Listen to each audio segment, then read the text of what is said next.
안녕하십니까 수험생 여러분, 반갑습니다. 대산전기학원의 전력공학 강사 김민혁입니다. 이번에 공부할 내용은 2022년도 3회 전기기사 기출문제 해설 강의가 되겠습니다. 여러분들 제가 시험을 보고 바로 이렇게 복원을 해서 문제풀이 해설을 해드리는데요. 혹시 아직 시험을 안 보신 분들도 또 많겠죠. 그렇기 때문에 문제를 풀면서 필요한 요점 정리를 간단하게 해드리도록 할게요. 그러면은 시험을 안 보신 분들은 더 도움을 받으실 수 있을 것입니다. 지금부터 한번 문제 풀어보도록 할게요. 1번 문제입니다. 여러분들 1번 문제 보시면 논점이 뭐죠? 네, 반가운 친구죠. 예, 가공지선입니다. 그럼 기본적으로 가공지선의 역할 세 가지는 여러분께서 알고 계셔야겠죠? 첫 번째 뭐예요? 네, 우리가 이제 직경례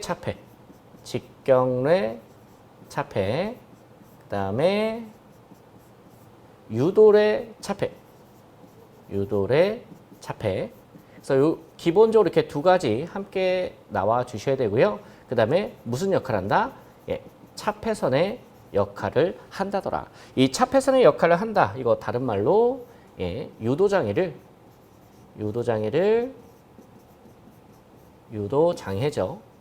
유도장애를 경감시킬 수 있다. 이게 여러분 가공지선의 기본적인 목적이에요. 그래서 문제를 한번 풀어보면은 뇌해 방지다. 여기서는 직경례 차폐, 유도례 차폐를 어떻게 표현한 거예요? 네, 뇌해 방지다라고 이야기를 한 거고요. 자, 그 다음에 여기 보시면은 차폐선, 유도장애 차폐다라고 했어요. 그럼 얘는 어떻게 여기서 설명을 했어요? 예, 정전 차폐 효과 또는 전자 차폐 효과.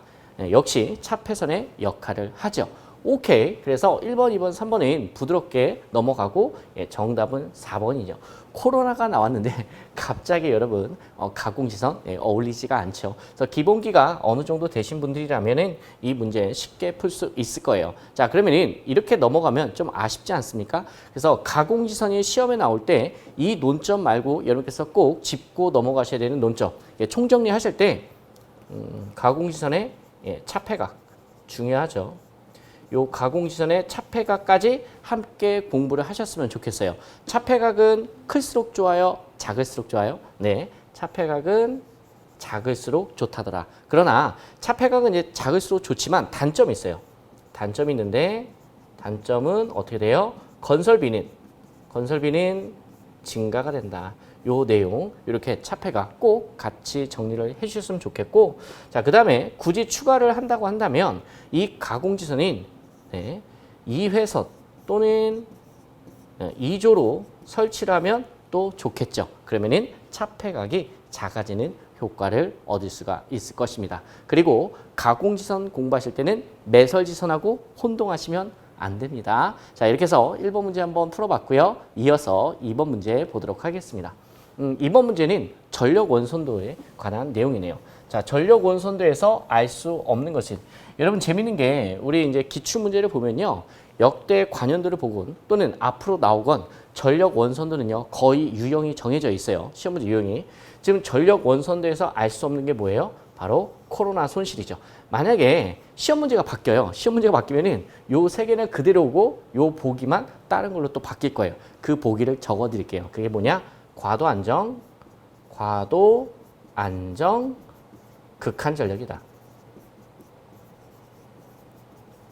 그래서 코로나 손실도 전력 원선도를 통해서 알 수가 없고요. 과도 안정, 극한 전력 알 수가 없습니다. 이거 조심하세요, 여러분. 이 코로나 손실은 워낙 여러분께서 이제 코로나에 대해서 잘 아시니까 이거 정답 찾는데 어려움이 없으신데 요게 껴있으면 이제 헷갈려 하세요. 여러분, 이 과도 안정, 극한 전력은 여러분 이 과도라는 것은 여러분 사고가 났을 때예요. 사고가 발생했을 때에 내가 보낼 수 있는 공급 능력을 이야기하는 겁니다.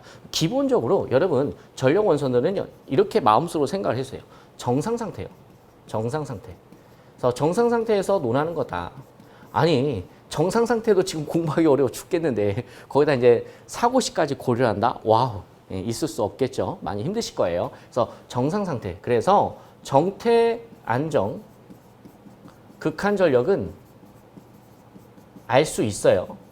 그러나 과도 안정, 극한 전력과 코로나 손실은 알 수가 없다. 매번 요 보기가 바뀌어서 나오니까 여러분 코로나 손실이나 과도안전 극한전력이 보이시면 정답으로 체크하시면 되겠습니다. 자, 그리고 또 이렇게 넘어가는 게 아쉬우면 여러분 전력 원선도에서 시험에 잘 나오는 거 몇 가지만 또 짚어드릴게요. 자, 뭐냐면 일단 전력 원선도 그릴 때 제가 이제 그림을 여기다가 막 그릴 수는 없겠지만 가로축과 세로축이 있겠죠.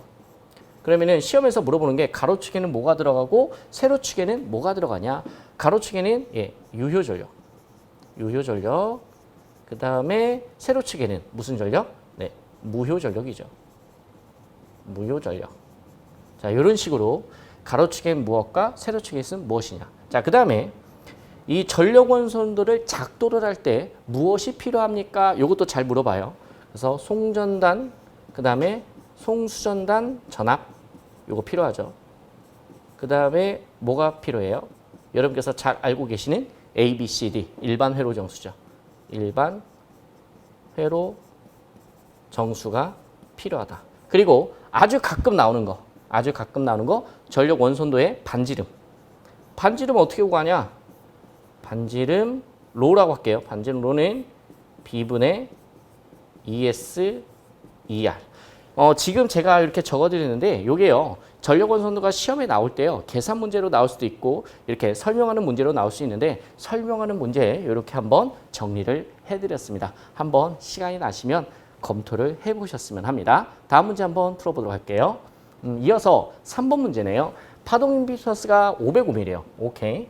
그러면 여러분 이 파동 임피던스가 뭐예요? 특성 임피던스죠.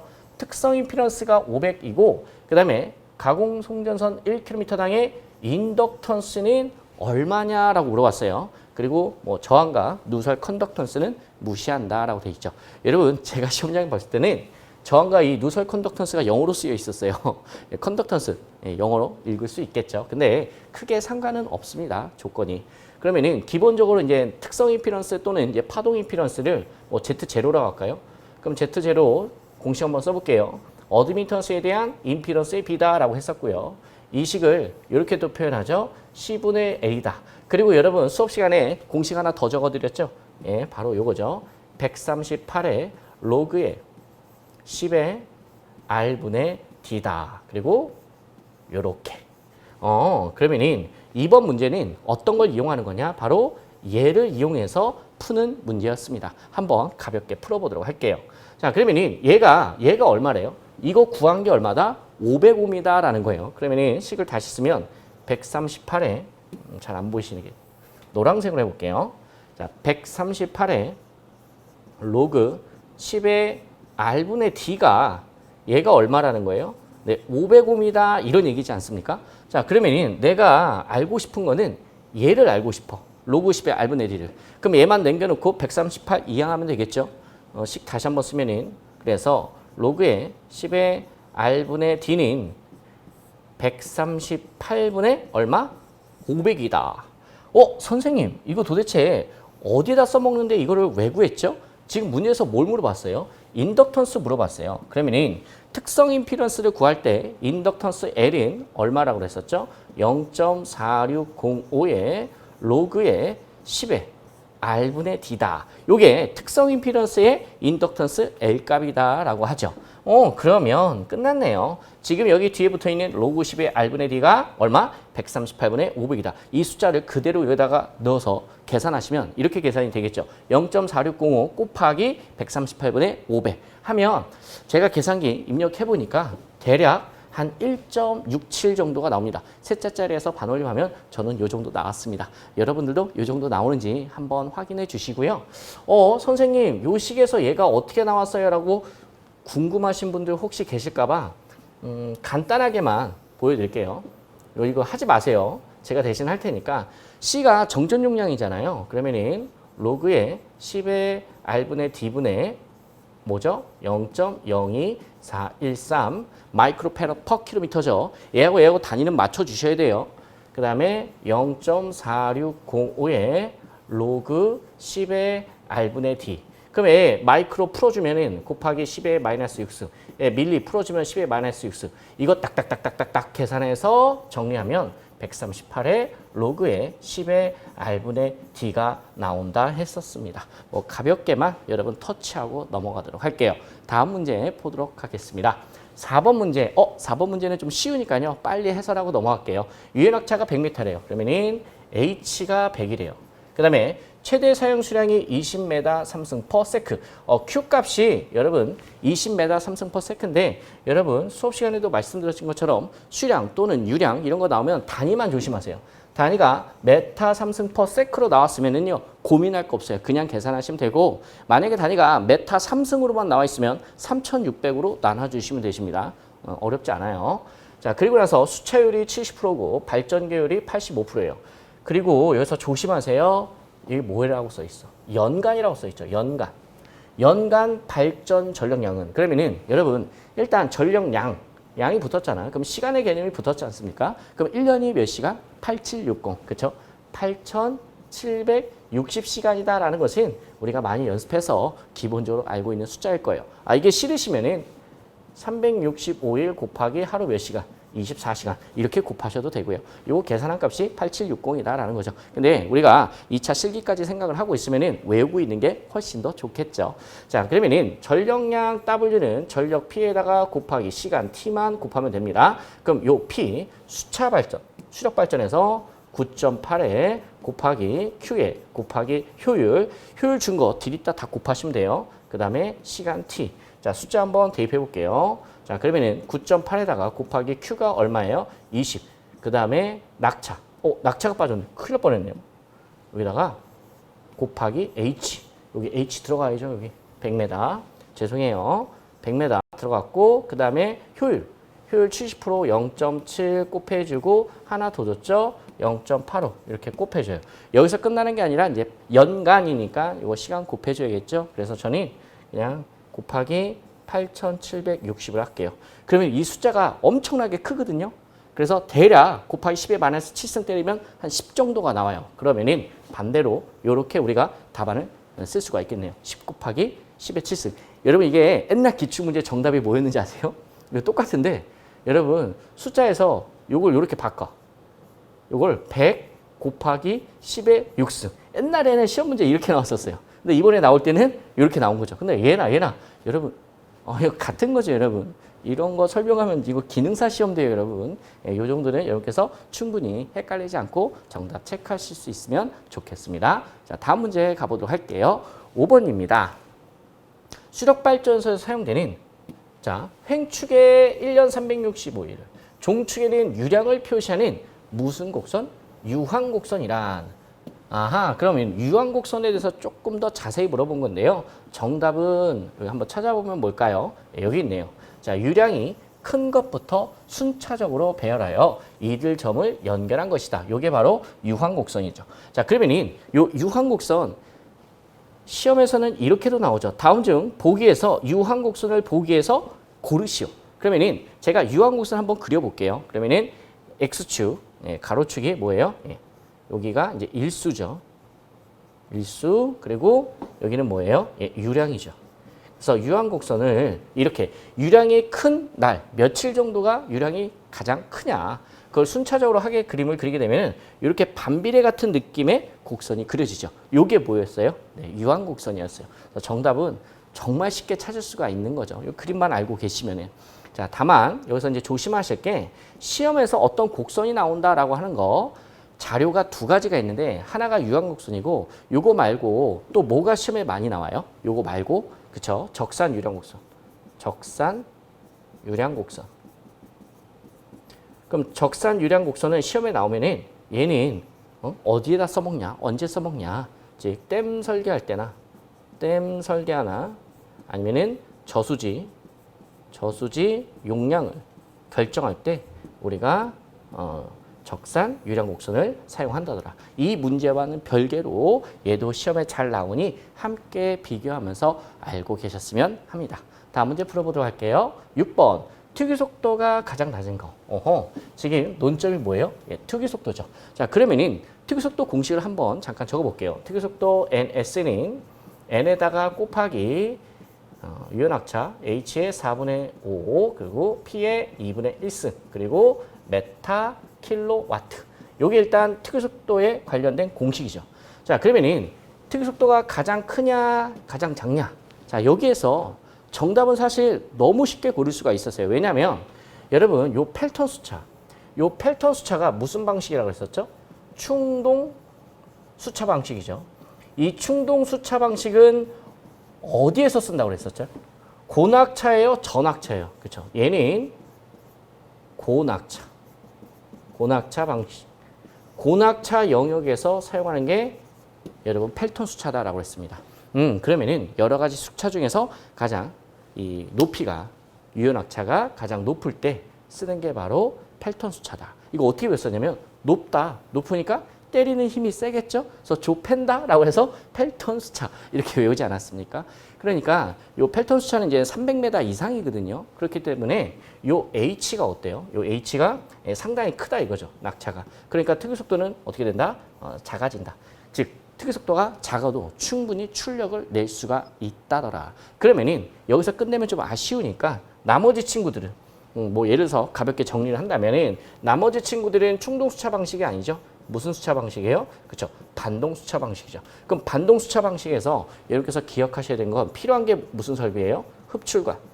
흡출관도 함께 필요로 하고 있죠. 다만 펠턴 수차에서는 흡출관 필요 없습니다. 이것 또한 수력 발전에서 시험에서 잘 나오는 논점이기도 합니다. 가볍게 한번 짚어드렸고요. 다음 문제 한번 살펴보도록 하겠습니다. 7번 문제입니다. 자, 7번 문제 보시면 기존에 나왔던 내용과 크게 다르지 않는데요. 선로의 길이가 20km래요. 그 다음에 전압이 20kV, 주파수 60Hz, 삼상 지중 송전선의 정전 용량이 0.5 마이크로페러 퍼 킬로미터일 때 무브와 충전 용량은 그러면은 기본적으로 뭐 발전기 여자를 일으키지 않는 자기 여자를 일으키지 않는 충전 용량 무슨 충전 용량 물어봤다. 그러면은 공식 다 똑같아요. 그냥 Q는 3오메가 C2에 자승에 곱하기 10의 마이너스 3승 킬로 볼트 암페어. 제가 여기 10의 마이너스 3승 쓴 거는 이거 단위 그냥 맞춰주기 위한 거고요. 그럼 여기가 이제 마이너스 3승 들어갔으니까 얘는 다 기본 단위로 풀면 됩니다.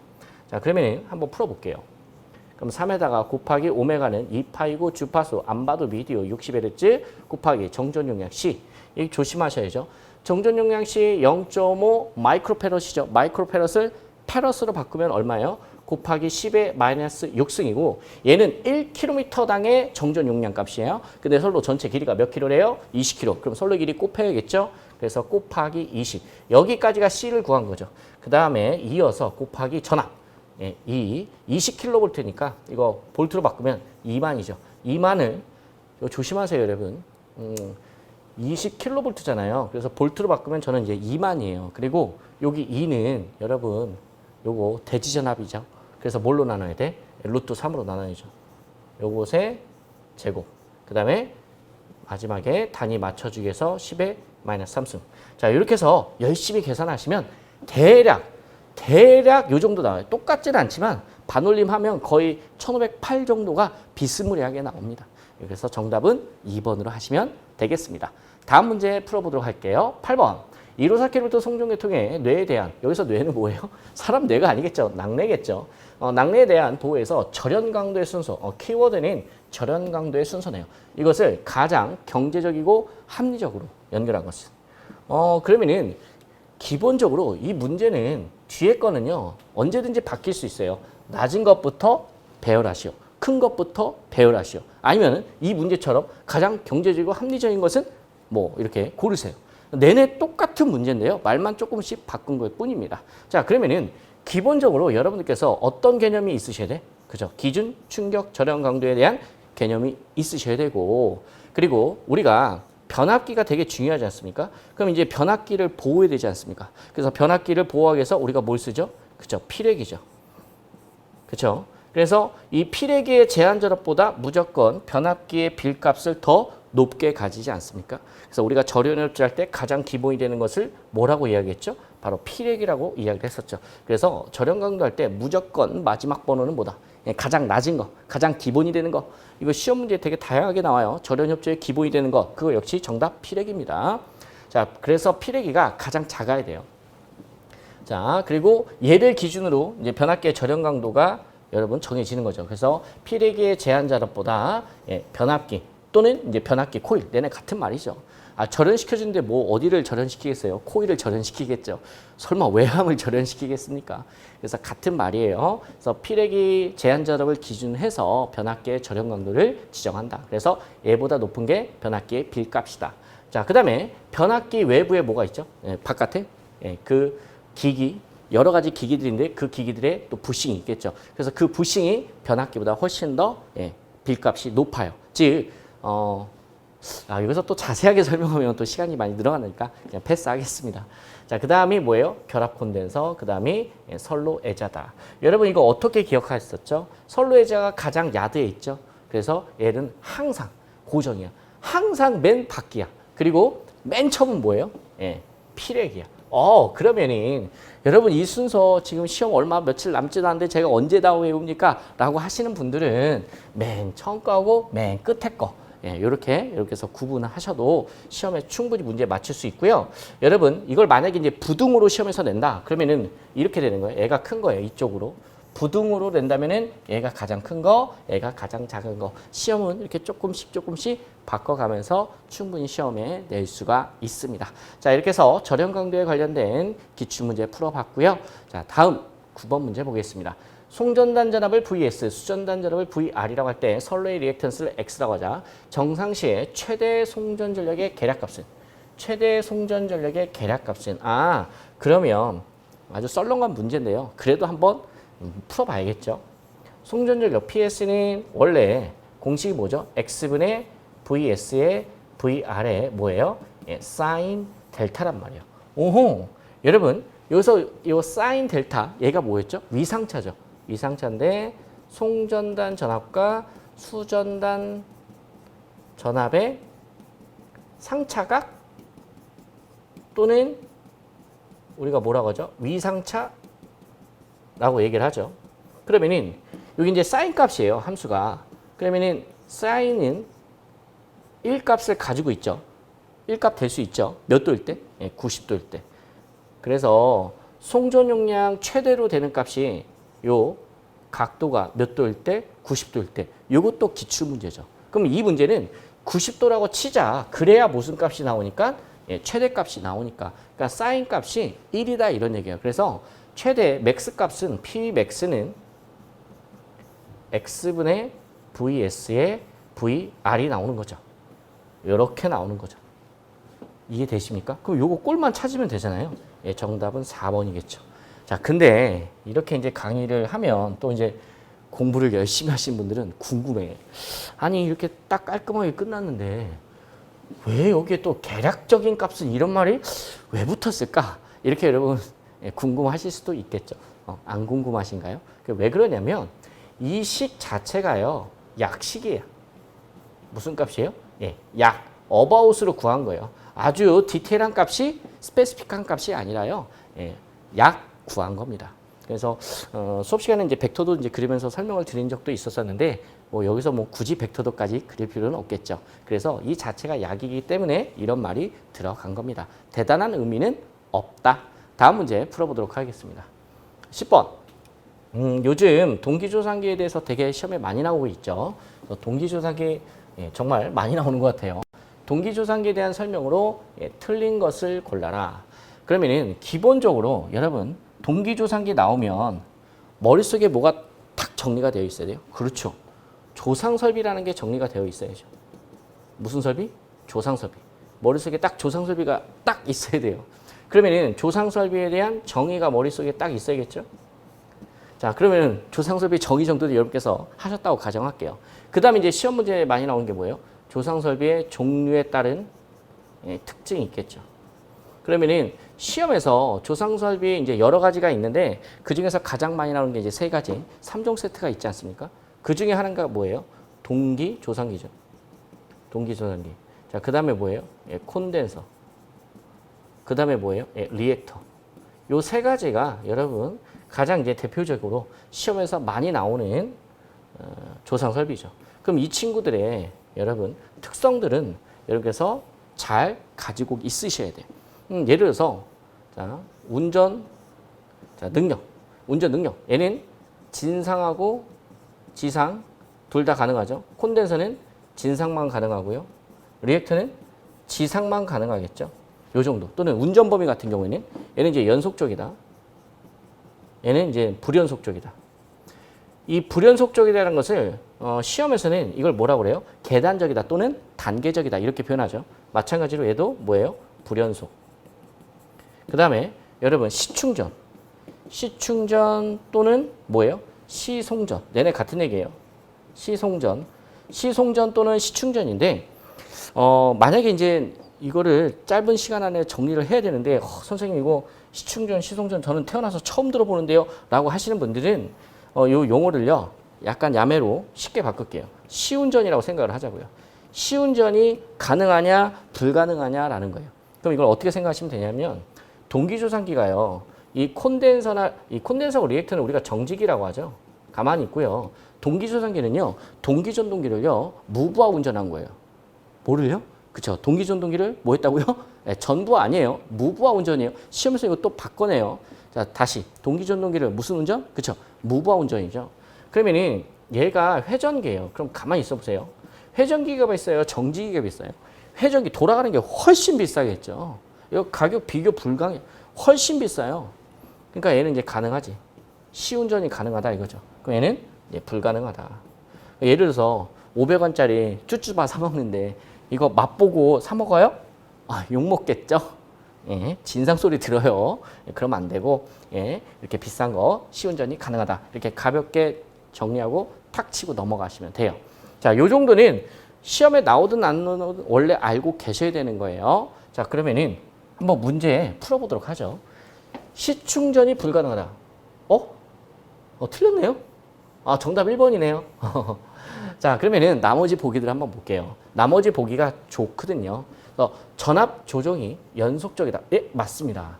중부하시. 여러분, 이 중부하라는 게요. 이렇게 생각하세요. 가끔 어떤 분들은 중간 부하가 걸려 있는 게 아니냐. 아, 이렇게 생각하지 말아주세요. 이렇게 생각하지 말아주시고 중자가 한자로 가운데 중만 있는 건 아니지 않습니까? 여러분, 그 무거울 중자 있지 않습니까? 이게 맞나요? 이게 뭐 이런 식으로 쓰는 거? 무거울 중자도 있지 않습니까? 그래서 무겁다라는 얘기예요. 즉 중부하라는 것은 부하가 꽤 걸려있는 상태를 얘기하는 거예요. 이해되셨죠? 자, 부하가 꽤 걸려있다는 것은 부하는 뭐예요? 코일 덩어리지 않습니까? 그러면은 코일이 꽤 있다. 즉 지상 성분이 꽤 있는 게 중부하야. 지상 성분이 꽤 있는 게 중부하지 않습니까? 그러면은 애를 없애줘야 될 거 아니에요. 애를 줄여줘야 되잖아요. 그러면은 앞선 전류를 취해야겠죠. 진상 성분을 공급해야겠죠. 그 진상을 동기조산기, 즉 동기전동기 그 위상 특성 곡선 기억나십니까? V 곡선. 그래서 오른쪽으로 하면 C 과여자 운전해야겠죠. 그래서 과여자 맞는 말이에요. 그래서 3번도 맞는 말이고. 자, 4번은 경부하니까 이제 반대로 경부에는 이제 L이 없다라는 거예요. L이 없다는 것은 상대적으로 이제 C가 크다 이런 이야기가 되겠죠. 그러니까 이제 C가 크니까 C를 없애줘야겠죠. 그러려면 이제 부정여자 운전해가지고 뒤진 전류 지상을 공급해야겠죠. 그러니까 진상이 많은 거야. 그래서 여기는 이제 지상으로. 그래서 조상 설비의 정의를 우리가 어떻게 내리죠? 진상 무효전력 또는 지상 무효전력을 조정하여 계통의 전압을 일정하게 유지할 수 있는 설비. 그게 바로 조상 설비죠. 왜 조상? 위상을 모디파이 하는 거죠. 그래서 제어를 해가지고 진상, 지상을 제어를 해가지고 계통의 안정도를 좋게 해주는 설비다. 자, 여기까지만 간단하게 할게요. 더 깊게 들어가면 완전 수업이 되기 때문에 이 정도만 정리를 하고 자, 다음 문제 풀어보도록 할게요. 빨리빨리 풀게요. 좀 지루하시죠? 자, 11번 전력계통의 전압조정 설비에 대한 내용의 특징으로 틀린 것은 실제 이 문제는 제가 복원을 한 거예요. 오늘 시험장에 가서 복원을 하고 온 건데 실질적으로 비슷한 논점이요. 바로 이렇게 나왔었어요. 자, 볼게요. 병렬 콘덴서는 진상 능력만을 가지며 병렬 리액터는 진상 능력이 없다. 이게 무슨 말이야? 다시 한번 볼게요. 병렬 콘덴서, 그래서 C니까 진상 능력만 가지고 있죠. 예, 맞아요. 그 다음에 병렬 리액터는 L이죠. 그러니까 진상 능력이 없죠. 예, 맞는 말이죠. 참 말 어렵게 했죠. 자, 그 다음에 보기 볼게요. 동기조산기는 조정의 단계가 불연속적이나 땡! 아, 여기서 틀렸네요. 정답은 바로 2번이 되겠네요. 자, 근데 정답만 보지 말고 나머지 보기도 함께 볼게요. 동기조산기는 무효전력의 공급과 흡수가 모두 가능하여 진상, 지상 용량을 갖는다. 즉 진상도 가능하고 지상도 가능하다. 예, 맞는 말이죠. 그 다음에 네 번째, 병렬 리액터, L이죠, L. 리액터는 경보화 시에, 경보화라는 건 이제 C가 크다 이런 얘기죠. 경보화 시에 C가 커서 개통전압이 상승하는 무슨 현상이 일어납니까? 네, 페란티 현상이 일어나죠. 그 페란티 현상을 억제할 수가 있죠. C가 커서 발생하는 게 페란티 현상이니까 L을 달아줬다 이런 얘기입니다. 그럼 페란티 현상의 정의 아주 쉽지만 그래도 겸손한 마음으로 송전단 전압과 수전단 전압이 있을 때 자, 뭐가 커지는 현상이야? 수전단이 오히려 커지는 현상이다. 선생님 전압이 공짜로 커지니까 좋은 거 아닌가요? 절대 이렇게 생각하시면 안 된다고 그랬었죠. 이 전압이라는 거는 이 계통에서 여러분 전압이라는 것은 사람으로 치면 혈압과 똑같아요. 여러분 혈압은 일정한 게 좋아요? 막 바뀌는 게 좋아요? 예, 일정한 게 좋겠죠. 그래서 전압은 항상 스테이블해야 된다. 예, 그런 개념을 좀 가지고 계시면 앞으로 우리 이제 전기 기사 실기까지 공부할 때 조금 도움이 되실 겁니다. 자, 이 정도 정리하고요. 자, 넥스트 볼게요. 자, 12번. 송전계통에서 안정도 향상 대책. 문제. 안정도 향상 대책 시험 정말 자주 나오죠. 예, 이번에도 역시 빠지지 않고 나왔네요. 그러면은 안정도 향상이라는 논점이 나왔을 때 여러분 머릿속에서는 크게 세 가지가 싹 지나가야 되죠. 자, 첫 번째. 뭡니까? 계통의 직렬, 리액턴스를 크게 한다, 작게 한다? 그쵸, 작게 한다. 두 번째, 전압 변동이 막 생겼으면 좋겠어요? 억제됐으면 좋겠어요?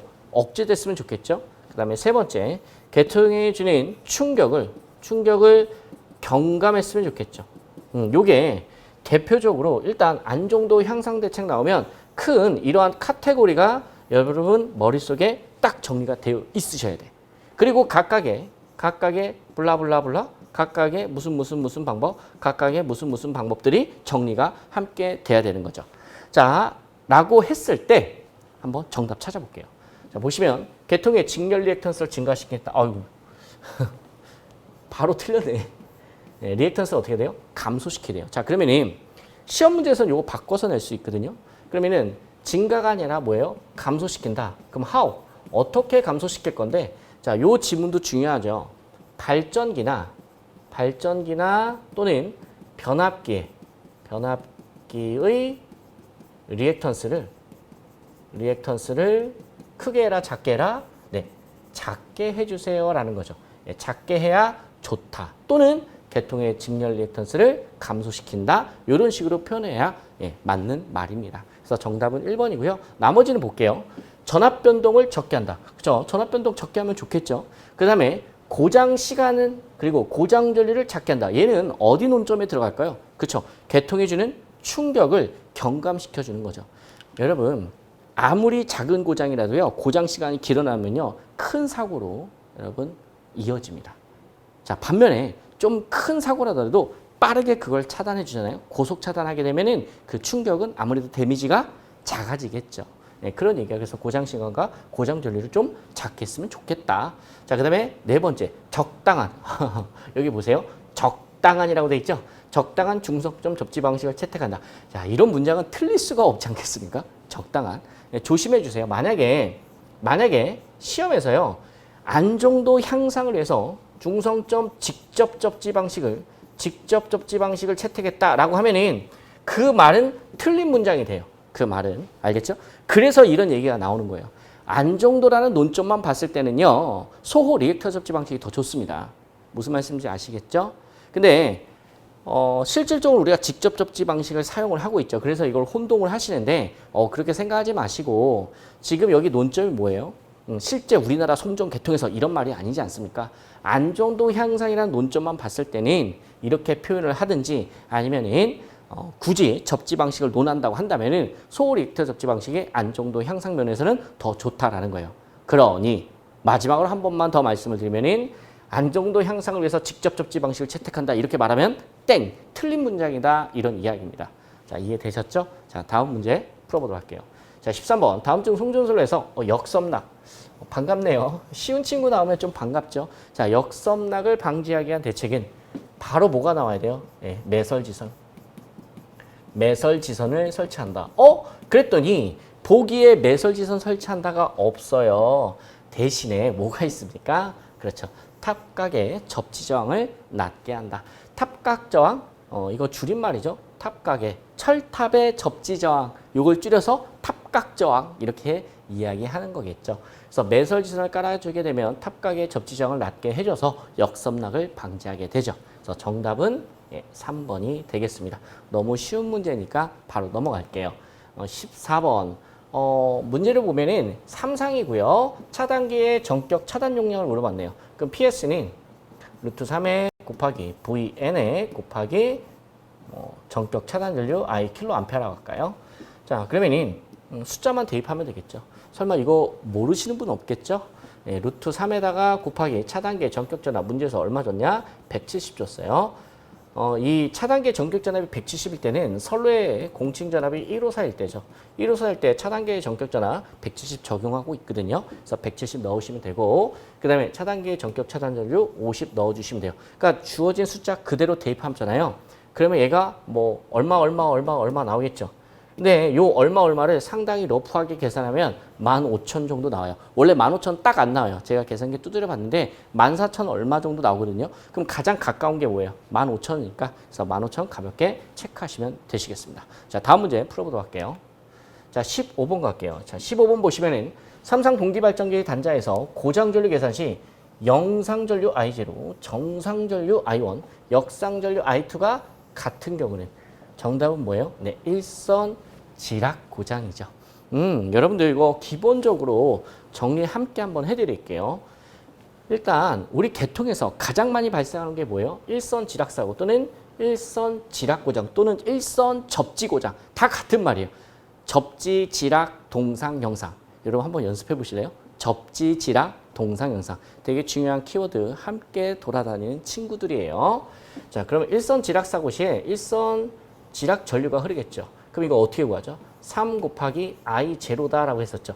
왜 이렇게 됐어요? 영상분, 정상분, 역상분이 다 같기 때문에 이렇게 됐던 거죠. 자, 그러면은 이렇게 끝내지 마시고 요거 2항 정리하는 거 여기까지 정리했으면 좋겠어요. 그러면 3 곱하기 I0 영상분 전류의 3배 곱하시면 되는 거고 I0는 Z0, Z1 플러스 Z2 이거 분의 2. 요게 뭐예요? 요 I0고 3 곱한 거죠. 얘도 중요하고 얘도 중요해요. 다 중요합니다. 그래서 여기까지는 정리를 좀 잘 해주셨으면 합니다. 자, 이렇게 해서 정답은 1번으로 하고요. 다음 문제 풀어보도록 할게요. 16번 가겠습니다. 변전소에서 비접지 선로에 비접지네요. 그럼 무슨 뭐 델타 결선이겠죠. 델타 결선. 비접지 선로에 접지 보호용으로. 여러분 접지 보호용? 지락사고에 대한 보용. 이거는 지락사고와 관련된 거죠. 지락사고와 관련된 거다. 사용되는 계전기에 영상전류를 공급하는 것은 영상전류 공급하는 거 뭐 있어요? 네, 3번 ZCT죠.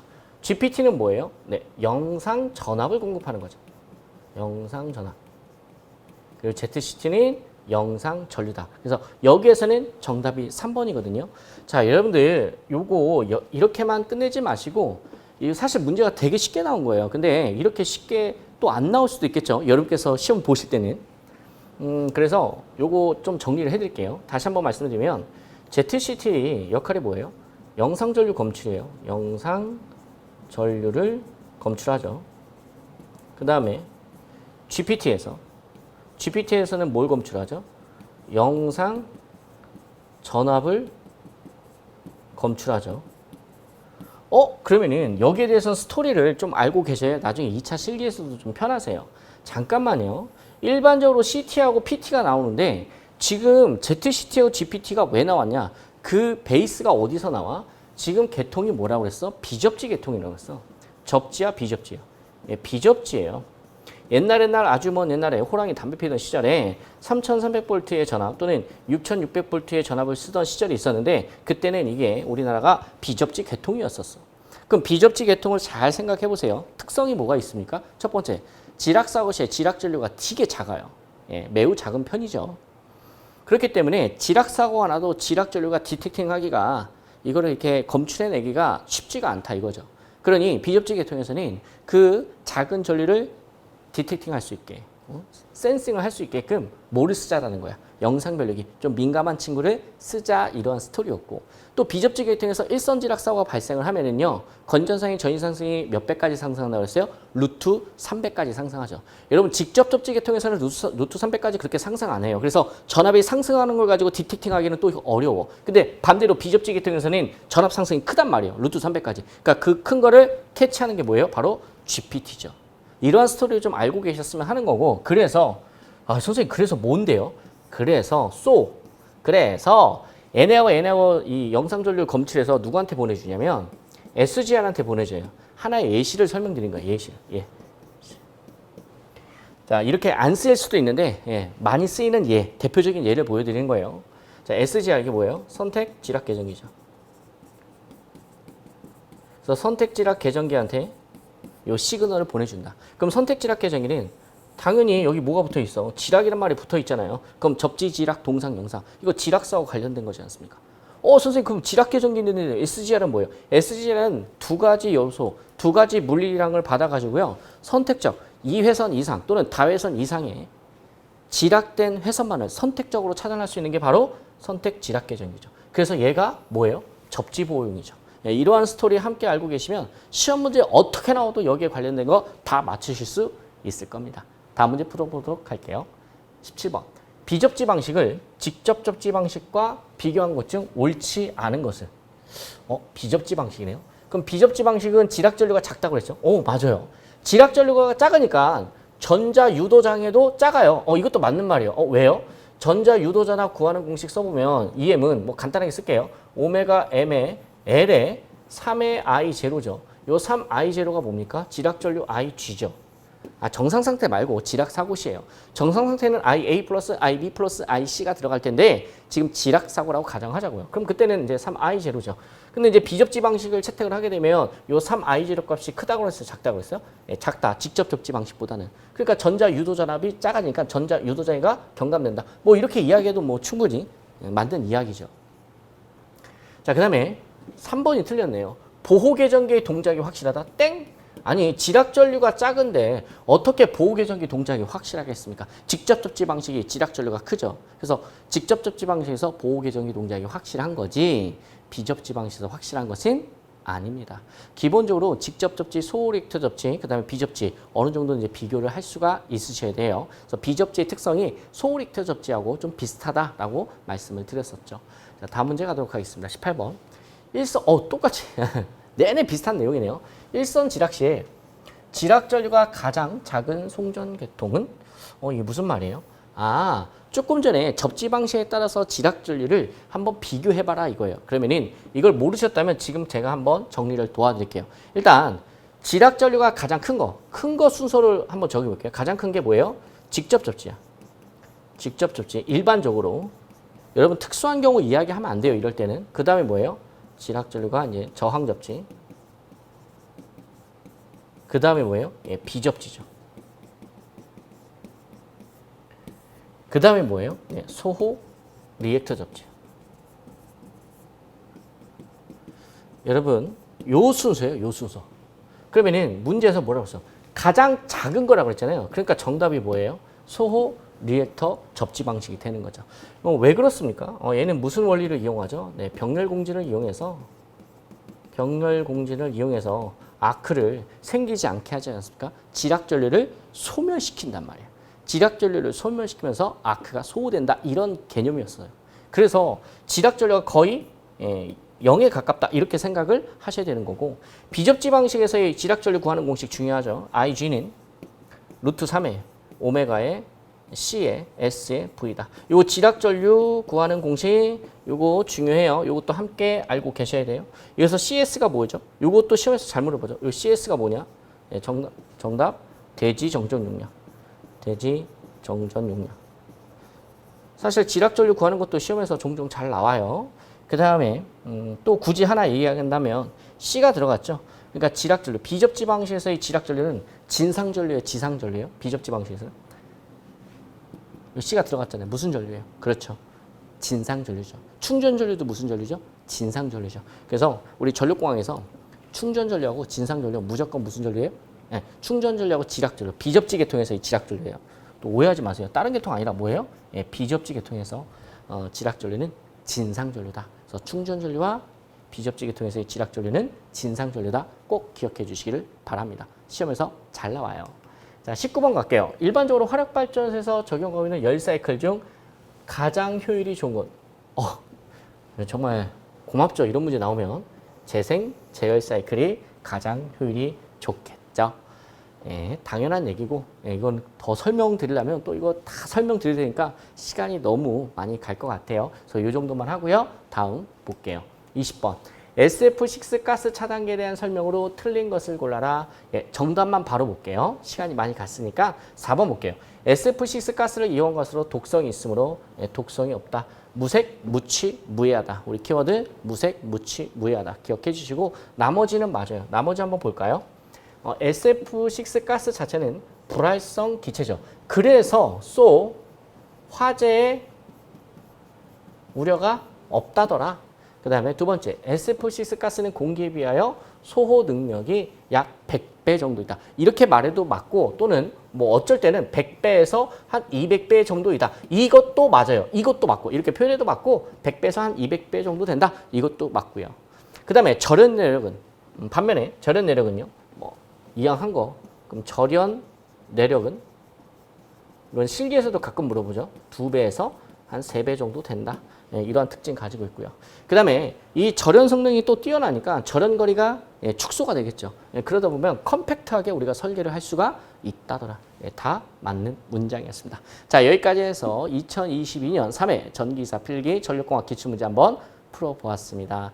수험생 여러분의 건승을 기원하면서요. 혹시 궁금하신 내용 있으시면 언제든지 대산전경원에 문의해 주시기를 바랍니다. 여러분 고생 많으셨습니다. 수험생 여러분 고생 많으셨습니다.